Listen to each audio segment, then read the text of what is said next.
This is Aaron Russo, a filmmaker and former politician. To his left is Nicholas Rockefeller of the infamous Rockefeller banking and business dynasty. After maintaining a close friendship with Nicholas Rockefeller, Aaron eventually ended the relationship, appalled by what he had learned about the Rockefellers and their ambitions. I got a call one day from an attorney woman I knew, and she said, "Would you like to meet one of the Rockefellers?" I said, "Sure, I'd love to." And we became friends, and he began to divulge a lot of things to me. So he said to me one night, he said that there's going to be an event there, and out of that event, you're going to see, we're going to go into Afghanistan, so we can run pipelines from the Caspian Sea. We're going to go into Iraq to take the oil and establish a base in the Middle East, and we're going to go into Venezuela and try and get rid of Chavez. And the first two they've accomplished. Chavez they didn't accomplish. And he said you're going to see guys going into caves looking for looking for people that they're never going to find.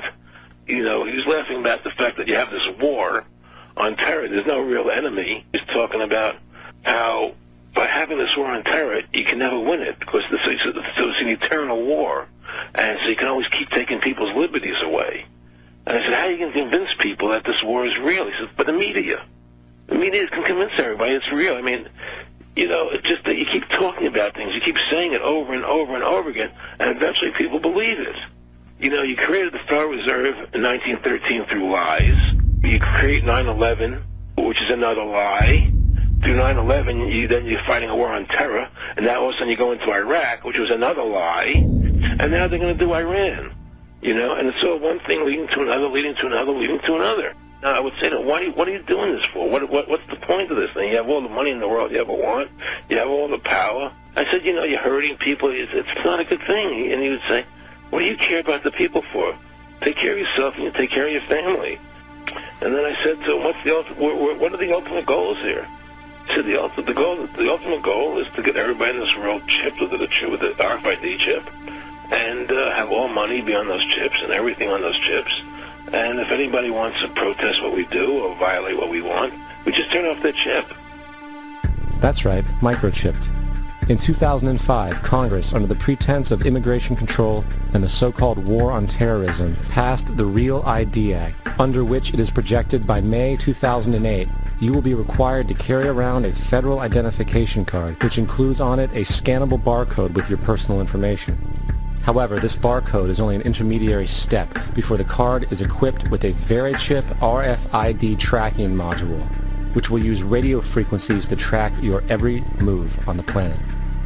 If this sounds foreign to you, please note that the RFID tracking chip is already in all new American passports. And the final step is the implanted chip, which many people have already been manipulated into accepting under different pretenses. We have a Florida family who are really pioneers in a brave new world. They have volunteered to be the first ever to have microchip identification devices implanted into their bodies. After 9/11, I was really concerned with the security of my family. I wouldn't mind having something planted permanently in my arm that would identify me. In the end, everybody will be locked into a monitored control grid where every single action you perform is documented. And if you get out of line, they can just turn off your chip, for at that point in time, every single aspect of society will revolve around interactions with the chips. This is the picture that is painted for the future if you open your eyes to see it.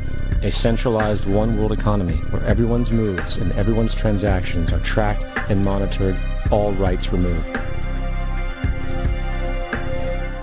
The most incredible aspect of all.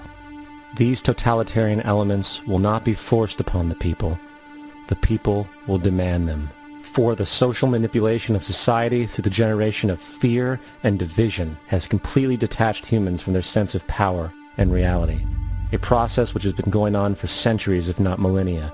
Religion, patriotism, race, wealth, class, and every other form of arbitrary, separatist identification and thus conceit has served to create a controlled population, utterly malleable in the hands of the few. Divide and conquer is the motto, and as long as people continue to see themselves as separate from everything else, they lend themselves to being completely enslaved. The men behind the curtain know this, and they also know that if people ever realize the truth of their relationship to nature and the truth of their personal power, the entire manufactured zeitgeist they prey upon will collapse like a house of cards.